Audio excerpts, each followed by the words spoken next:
let's start with the thing that you most want to talk about, and that is social media.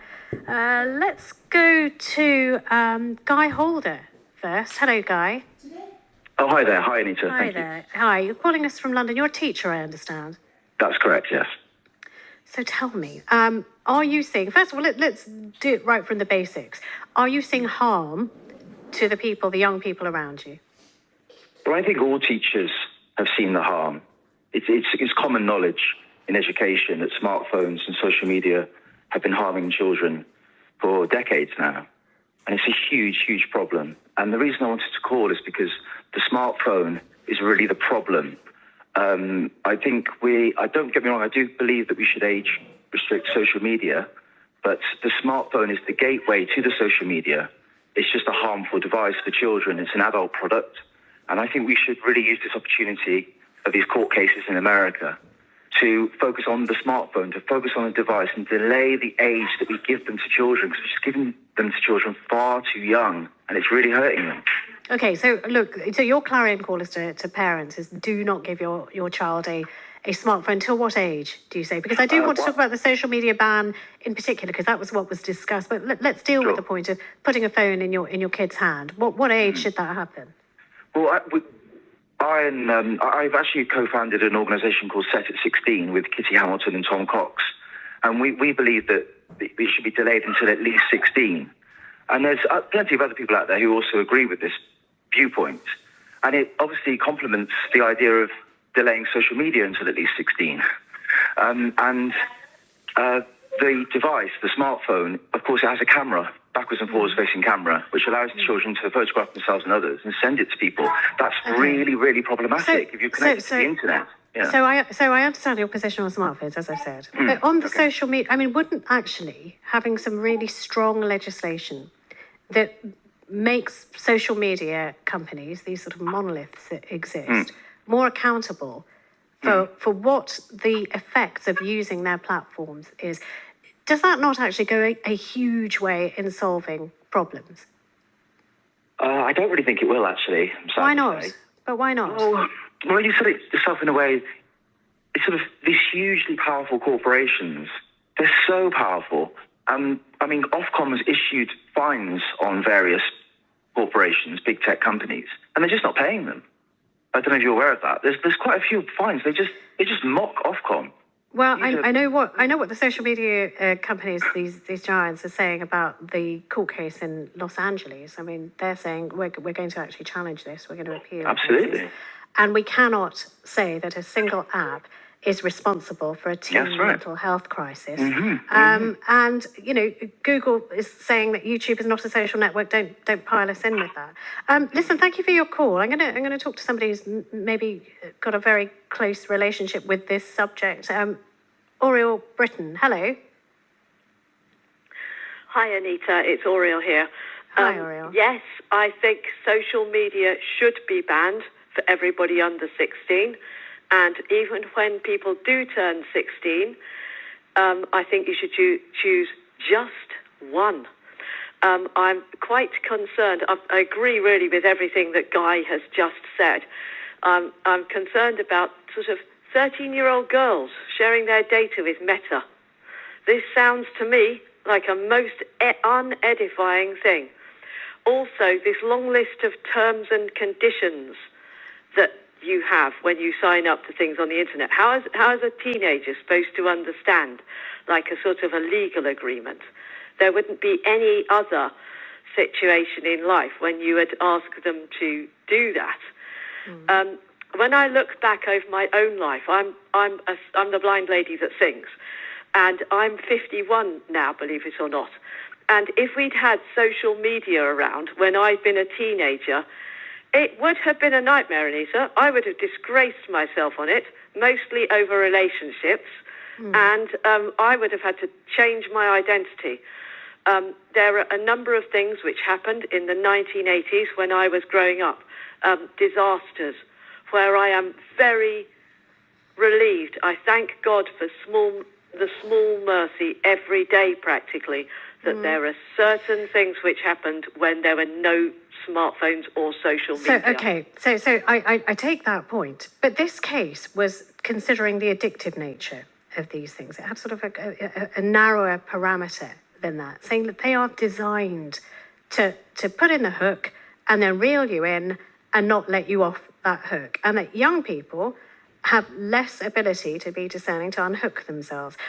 You've got sort of TikTok and Snap, who are also defendants in this trial, both settled, by the way, with the plaintiff before the trial even began. But what about those who say, you know what, actually, addiction is responsibility, and it is responsibility of parents or children themselves. Teach the children how not to be addicted. Is that a good enough defence?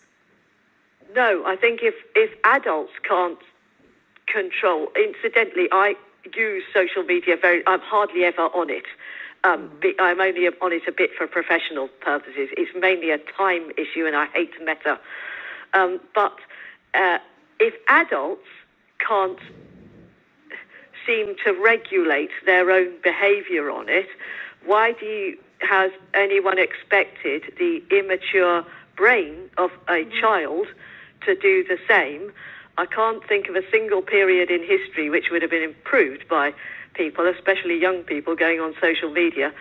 But I'm very glad about this court ruling, and the sooner the ban comes in for under 16s here. I take the point. The person made a point on the panel about rural areas. I know what it is like to come home from boarding school in the holidays and to be stuck in a rural area, cut off from your friends, and it is awful. But you would still have a basic mobile phone with texts and calls. Just ring your friend up and talk to them on a basic mobile telephone. Well, listen, Oriel, good talking to you. I can sort of feel if there are young people listening to this going, oh, God, I don't talk. We don't talk. That's not what we do anymore, because phones aren't really increasingly used for chatting, but for this kind of textual exchange instead. Is it too late to put that genie back in the bottle? That's my question to you. If you are somebody, or in fact, you feel that you are addicted, give me a call. Tell me what would help that. Martin Lupton's calling us from Sale in Manchester. Hi, Martin. Hi, Anita. Thank you very much. I wanted to raise the concern that it appears to become something of a binary issue, censorship or regulation, and we've already touched on the area that I particularly am keen on. Increasingly, I see and hear many who consistently look elsewhere for someone to blame about many issues across a whole range of things, when often the answer can be much closer to home. I recognise the value of certain aspects of social media, but in general, I have to say I detest it. I suspect I have great sympathy with people like Guy about mobile phones in the classroom. I think there should be a ban. Okay. However, having said all of that, when will parental responsibility be considered and taken into account when discussing these issues? I understand that this case that is under discussion, I think she was a 14-year-old at the time, I'm not sure, but she was known to spend up to 16 hours a day on her mobile phone. Now, where were the parents in that situation? They must have known that was what she was doing. And it strikes me that there's much more guidance required from parents to control this in some sort of way. How do you propose they do that? I mean, like constant rowing, confiscation of phones. You know, what does that do to the family dynamic? Well, I understand that. I think that the comment that is often made, they try to avoid conflict between parents and their children. And one hears sometimes about mothers wanting to be their best friend and all this sort of thing. What there needs to be, surely it strikes me, there should be more education within and guidance within a loving environment towards long-term maturity and the development of good standards and values. I started off by saying, you know, is this the tobacco moment for social media? And, you know, I'm not claiming that as my own thought. It's been wafting around since this judgment in Los Angeles. But that said specifically that we owe a duty of care to young people not to put cigarettes anywhere near their hands. Not to say to parents, you know what, parents, it's down to you. We're entitled to sell them cigarettes. We can do it. You know, age 10 and upwards, if they can afford them, they can buy them, and it's up to you to stop them from sneaking off and having cigarettes. That wasn't the decision that was made. The decision that was made was that we will not sell to you if you are a child. Why should this be different? If courts are determining that this is addictive, that it's been designed and built to be addictive, why put that on parents when you wouldn't do it with cigarettes? Well, I'm not putting it on parents. I do not believe it is their exclusive responsibility. Well, you're saying it is. No, they are partly responsible. Okay, who else is responsible? Well, the big tech, as it's been referred to, has a responsibility of that. There's no question. But then with their response, but just testing that. If you said, okay, big tech is also responsible, how do you make big tech behave itself? And we're not talking about the hardware. We're talking about the platforms. These things that have been designed to reel you in. The ones that appeared in court or who settled with the defendant. What would you have them do? I mean, what short of a ban, because you don't like bans, what would you do? Well, no, it's the mobile phones, isn't it? This is the instrument through which they gain access. And these mobile phones, there's talk of them not wanting to have a ban, for example, in schools. And Guy alluded to it earlier on, that there are so many temptations put in the way of mischievous users, shall we say, to take videos and things like that. Teachers have enough problems to deal with without having to deal with those sorts of issues. I mean, it's very interesting. You're the second person to say actually it's not the platforms, it's the mobile phones, it's the actual tech. I'd really like to hear from a parent about this, somebody who's got this, going on in their home right here, right now. One has got in touch, David Carey's emailed in, saying, I have 2 teenage granddaughters who've dropped out of school after being bullied on social media. To me, the solution to apply an age restriction, it's simple. If the various platforms won't face up to the problem, the government should make it illegal for under 16s to have a digital phone. Again, turning to the hardware. Manufacturers could produce a phone with restricted access, or an analogue phone is perfectly acceptable for normal communication, says David. John Thorpe from Clacton says, the damaging, corrosive and divisive impact of social media has been exploited for devastating effect by certain political factions in both the US and the UK. That's why those factions are against any change, and they're using free speech as an issue. It's interesting to see what other countries are doing. I mean, Australia is often cited as a country that is making sweeping changes to legislation to prevent under 16s from using social media platform. We're hearing more recently that Austria is considering some kind of social media plan for children aged under 14. And France too. We've had Emmanuel Macron come forward saying, you know what, under 15s, we're going to approve a ban for under 15s using these social media platforms. And Emmanuel Macron described it as joining the movement. What do you make of this? 03700 100 444. Toby Oluk, calling us from Southampton. Hello. Hello. Hi, Anita. Welcome. So what do you make of this so far? I'm distraught by the answers given so far. Okay, so I'll break it down into 2 things that I think need to be done. Number 1, I think that we need a national tech service. The same way we have a national health service, we should have people who are able... So if you're a parent or an adult and you don't know how to configure your technical devices to block them from sites or things that you don't want your kids to see, and you can do it on a per device basis, you can call up someone else, vetted by the government or trusted in your neighborhood, to do this for you. We already have the tech to ban kids from social media already in our houses, on our routers, or even from our internet service providers. They provide these services already to us.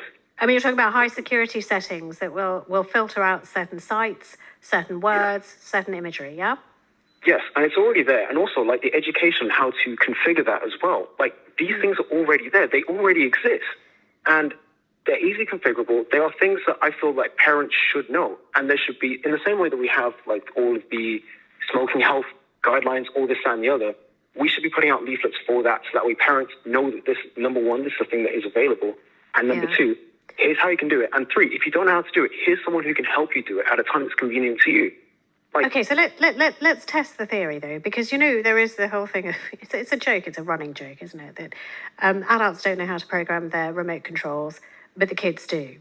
That if you come up with some kind of war, you just need one kid to work it out how to get round the blockages, and that's it. It's meaningless.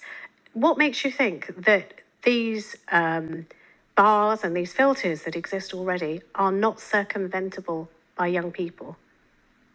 So the dual to this is that right now we're trying to do this on a national level, and the problem is if we do it at a national level, we're going to have the false guise that kids aren't getting around at a national level, and it just doesn't work.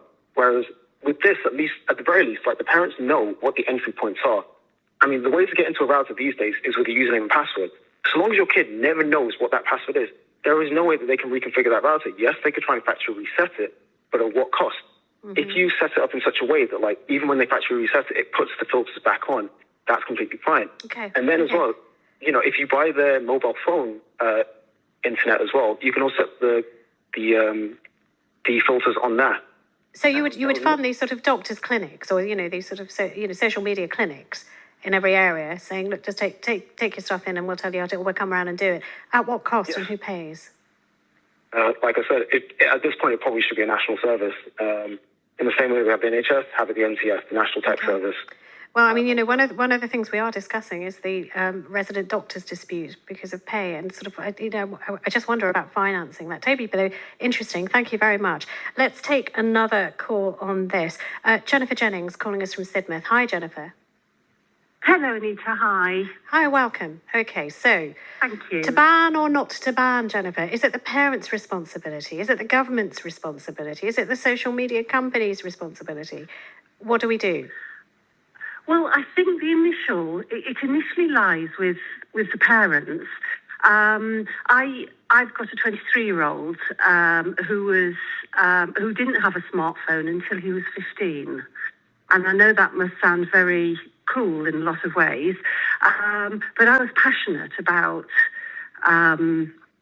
this. He's a very impressionable, quite a vulnerable teenager, and I just didn't want him getting into this. We tried to get him into activities that didn't involve a phone, but he was teased mercilessly for having a brick phone. He had a brick phone when he went to secondary school. He didn't have one at all at primary, and then got a brick phone. What age were his peers getting smartphones?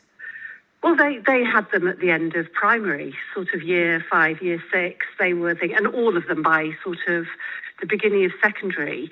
And I tried talking to the parents, saying, so if all the parents stuck together and didn't give their children these smartphones, then a lot of this would be eradicated. So I think it does start with the parents not giving in to pressure from children or the peers. I'm genuinely interested. So when you put out that sort of call to fellow parents saying just don't give your kids smartphones, what was the argument that they returned to say, actually, you know what, this is really necessary, we need this?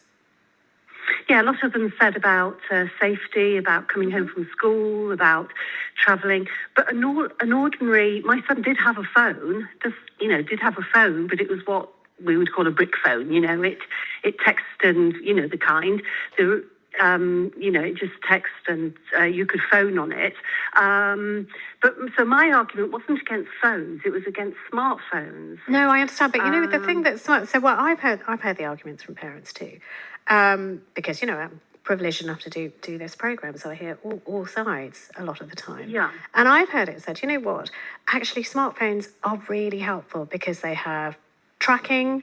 They have maps. If my kid gets lost, the kid knows where to go, doesn't have to carry cash in their pocket. I can whiz them money when they need it. There are multitudes of benefits for a child. And let's say, a 15 or 14-year-old to have these things, because I always know where they are. I know if they're in trouble, even if they can't call me and don't call me. And also, I sort of feel like I've got my hand on their shoulder, even when they're far away, which you can't do with a brick phone. Yeah, I do get that, but I just think the risks outweigh the benefits.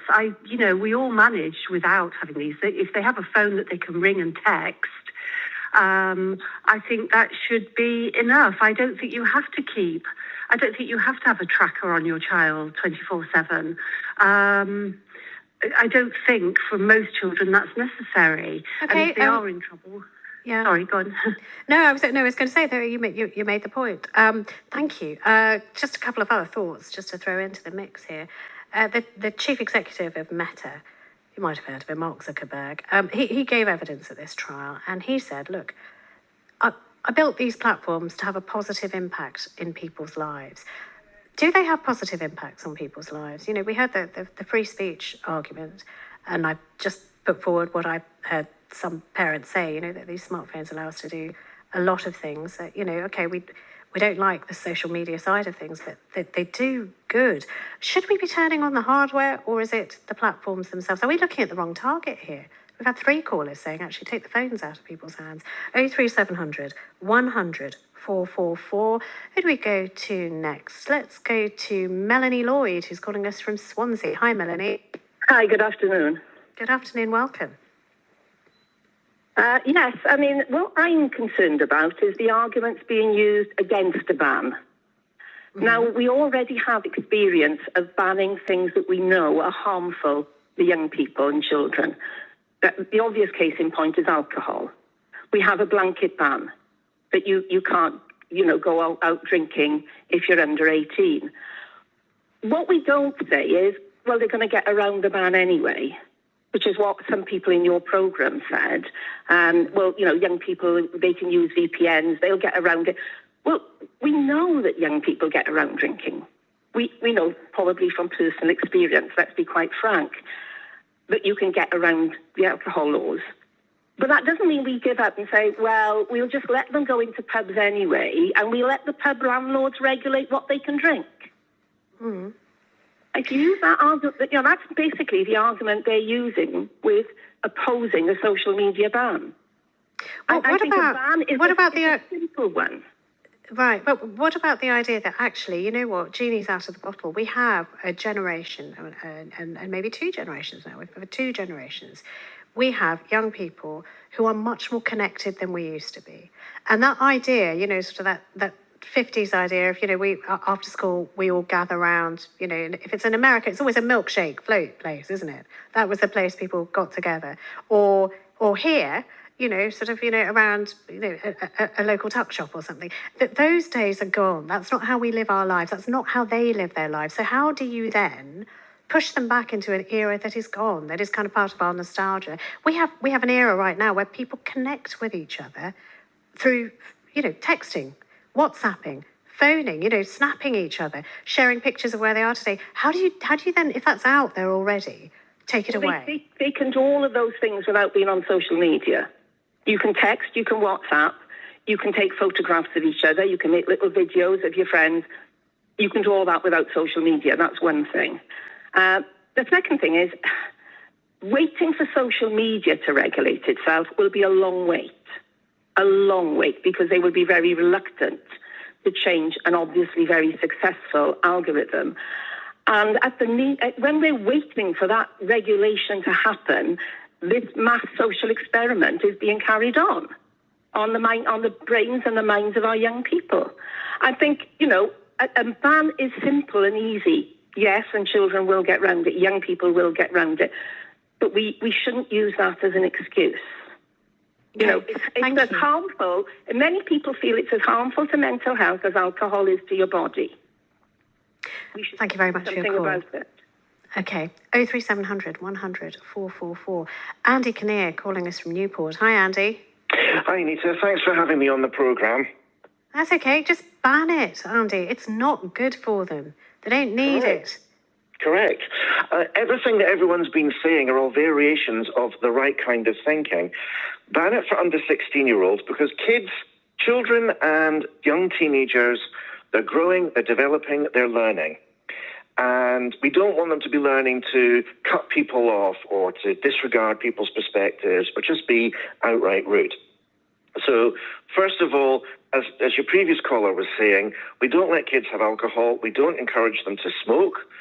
we should take this approach with social media too, because social media has been around for 22 years. That's a long time. And the social media companies themselves are not taking responsibility for the products that they've got out there. So governments, parents, teachers, everyone. Yeah. Yeah, but what you're suggesting is that, you're painting a picture of sort of this viper-filled pit, and that is what social media is. You ask anybody under the age of 16 why they're spending so much time on social media. I mean, you'll have loads of them say, it's fun. It's a laugh. I get to see really funny, very creative people. I've got a whole network that I wouldn't have had. I understand what's going on in other countries. I'm communicating with them. I'm seeing their creativity as well. They watch it for the music. They watch it for the dancing. They watch it for the colours. Are we ignoring that aspect of it, making a young person feel like a citizen of the world if we have a ban? No, because as an example, I first came across mobile phones when I was a student in my early 20s and the late 90s. The social media didn't exist then. And there were already websites coming up on the internet in the late 90s, as primitive as it was back then, which had things such as art groups and people all over the world sharing their art, acting ambitions, talking about politics. The level of communication outside of social media is just as good and encourages all of those things for people of all ages. And this is the other thing to bear in mind. I support the ban for under 16-year-olds, but I also, from personal experience, like one or two of your other callers have said, have had, shall we say, mental health issues, and that made me vulnerable. Social media helped to antagonize and aggravate those problems. I realized that, and I got myself off it in the end. But there may be lots of people out there who are vulnerable of any age who don't have that strength of will or who need support and guidance. The bottom line is that social media is not maintaining the standards of safety, regulation, and common decency that should be there for a major communications platform amongst millions of people. And I'm pleased that people are saying and thinking something has to change. So as I say, I fully support the idea of the ban being put in place as soon as possible for under 16-year-olds. I also feel, Guy, at the start of the call, the teacher, I was nodding vehemently to many of his comments. I think social studies in schools, in secondary schools, and computer studies, if their curriculums don't already include education about the correct usage of social media. I mean, they do have those things. They regularly talk about these things at school. I'd be hard pushed to think of a child I know in that age group who hasn't had lessons. Then I would say that having the ban would help, because then they could concentrate on that aspect of it through their education and with their friends and their social lives in preparation for being able to access these things. We don't allow 12-year-olds to drive cars or fly planes. You'd say, in a psychological sense, it's a variation of that pattern. Oh, well, that's an interesting comparison. Thank you. Dolly McDougall says, I have two teenagers. Living with them with their phones, social media is like living with addicts. Never mind mental health. My children are rendered useless through lack of time to learn basic life skills, to have hobbies. They've ruined my children. It's been such an effort to try and keep them off screens. Another one here. We need to stop asking the government to act as parents. It's time parents stood up and took responsibility for their children. No name on that. Another one here. Oh, Richard. Far more than banning kids from social media, it is giving them proper and effective online literacy, keeping them informed. If you're one of those people, and I know there are teachers out there, I know these are sort of built in now, baked into curriculum almost, who do the lessons about social media, not giving out your information, keeping safe on social media platforms. What do you see when you tell kids this stuff? Do you see sort of blank faces, derisive sneers, or people who are genuinely learning something that maybe we didn't teach before? 03700 100 444. Carl Sayer is calling us from Macclesfield. Hi. Hi there. Hi, Anita. Hi, welcome, Carl. Yes. So, all these people saying it is the parents' responsibility. Stop blaming other people. Just parent your kid. Yeah, I'm a parent of two teenage boys, and parents do take responsibility, and we do have those battles on the whole. But going to your last point, if I tell my children that and talk to them quite openly about the nature of the addictive nature of social media and how pernicious it is in terms of trying to, and how it's designed to become more addictive. They look at me as I'm an alien, and I work in tech, and I'm fairly tech savvy, and they know I'm tech savvy. But to them, I'm old, and they see their friends on it, and they can, like you said, they can talk to their friends on social media, and they talk to each other, and they have their own echo chamber where social media is not the enemy.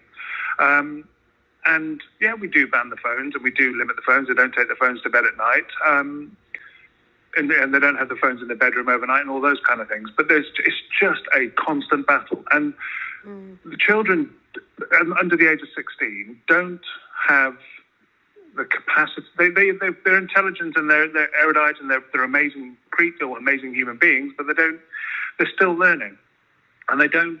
And as a parent, having that battle, it does impact the dynamics, because you just end up fighting. It's banning the phone, and then it's can I have the phone back, and it's just a cyclical argument, almost daily. Are you also finding sort of an attention span deficit? Look, if people are on, they can cope with a 30-second, 1 minute, but even a film. People used to sit down and watch films. You watch a film, and if it's not, even films nowadays, and I know it's a wider subject, if you watch some of the Marvel films now, they grab your attention in the first 30 seconds with a big scene. But if you try and watch something of anything like with a slow burner startup, or even if a series or a documentary, they're not interested. And it is that short-term soundbite-led generation, and they do pick up a lot, and they do learn a lot, but they also lose the ability to focus, and also to be bored. And that being bored is one of the most creative things you can have, because when you're bored, you start to invent things to do, and they don't do that. Okay. They don't need to get bored anymore. And this argument about it connects them. Yes, it does connect them, and they do get to see a lot of things that they probably wouldn't. But what I find they do is they watch other people live their lives. They sit on their social media platforms, and they'll sit on YouTube, they'll sit on TikTok, etc. And we keep them off Facebook and Instagram and stuff like that. But YouTube is still as pernicious, and they sit and watch other people live their lives. And I grew up in a village, and I know what it's like to have sort of no. I'm old enough to say we had a phone in the kiosk, in the phone box that you used to go to if you wanted to phone your girlfriend, because you didn't want to phone her from your house and that kind of thing. But the kids don't go out in the village, and they don't go out and meet their friends in the village and go for a walk, because they can talk to each other on social media. And they just sit having group conversations on social media, instead of getting together and just kicking a can around the village and just getting to know each other and getting up to whatever. There's a lot of levels, but I support the ban, even though. Okay, just very briefly, Carl, it's been a really interesting call. But if there was a ban, sure, come on, your kids are smart enough to get around it, aren't they? Most kids are, aren't they? Of course they are, but in a way, it's like when we talk to them about the ban, they say, well, it's not going to happen, because it's not that dangerous. And if it's banned, it's like smoking is banned, and they know smoking is banned because it's bad for them. And yes, they have the ability to get around, and they understand about VPNs, and they understand about VPNs now without having to worry about a ban getting around a ban. Yeah, but it gives the parent another lever to be able to pull. It gives you more credibility, and also it shows intent, right? That's the main thing, and kids don't believe it because there's no intent to do anything about it. Thank you very much. Yes, and thanks, Carl. Let's read some more of your thoughts on this. I think too much parental intervention is not a good thing. Children need to learn self-reliance, and a basic phone should be good enough, says Joe. All this talk of a social media ban shows a very, shall we say, sheltered understanding of the internet, even if enforced, even if we ban VPNs. What will happen is the teens will turn to unregulated, lesser known, less responsible sites that could lead to much more harm. Jory says so-called social media, which are far from social, should be banned completely. And Chris from Sheffield says, the inbuilt design for addiction impacts upon me and my well-being in my 50s. So young people remain vulnerable well into their 20s. Let's take another on this. Sean Thomas calling us from Sheffield. Hi, Sean. Hello. Hi, Anita. Hello. Hi there, Sean. Tell us what we need to know. Well, I'm a bit similar to your last caller, really. But it's annoying me, the people who are calling up saying about the parents, because, well, a couple of things. First of all, when we were younger, if our parents had told us about the dangers of smoking, we would have just hung further outside the window so they couldn't smell it, or had more mint before we went home. It doesn't make any difference what the parents say. But my other point, and my kind of point that I can, significant point as far as I'm concerned with my kids is, if you haven't got a Gen Z age kid, then it's naive to be saying, to be putting your opinion across, because they are so different to the other age group, maybe the 22-year-olds, 23-year-olds. Those Gen Z kids are completely different. I've got 3 kids, one, a 22, 18, and a 16. The 16-year-old is so different to the older 2, because when he was on social media, when COVID hit, he was already in the sort of, not necessarily social media, but he was in the phone world, Minecraft, YouTube, etc. And so COVID hit, and he didn't skip a beat, really. He just carried on as normal. The older 2 were sort of in crisis about their friends and meeting up. But my youngest was just like, this is great. This is exactly where I should be. All my mates are here anyway. You lot are all losing it. And it's just confirmed for me. I was right all along. I should be online. That small group, that Gen Z group that was deep into it in COVID, it's going to be, you can't put that genie back in the bottle, is what you've been talking about. So what would happen? What would happen if you took a phone away from your Gen Z kid, or social media platforms just prohibited them from going? Say they couldn't watch YouTube Shorts or TikTok. What would happen? What would happen in your house? Well, unfortunately for that generation of like my niece and my goddaughter and him, unfortunately it'll be absolute calamity, which is why we can't, there is going to be that little group of them that have been forgotten about, unfortunately. But, for the next lot, something's got to be done. And my point is that you can't just say, the parents need to teach them, because it's too far. It's gone way too far for that. We can't just, I'm working. I was working through COVID. I'm working.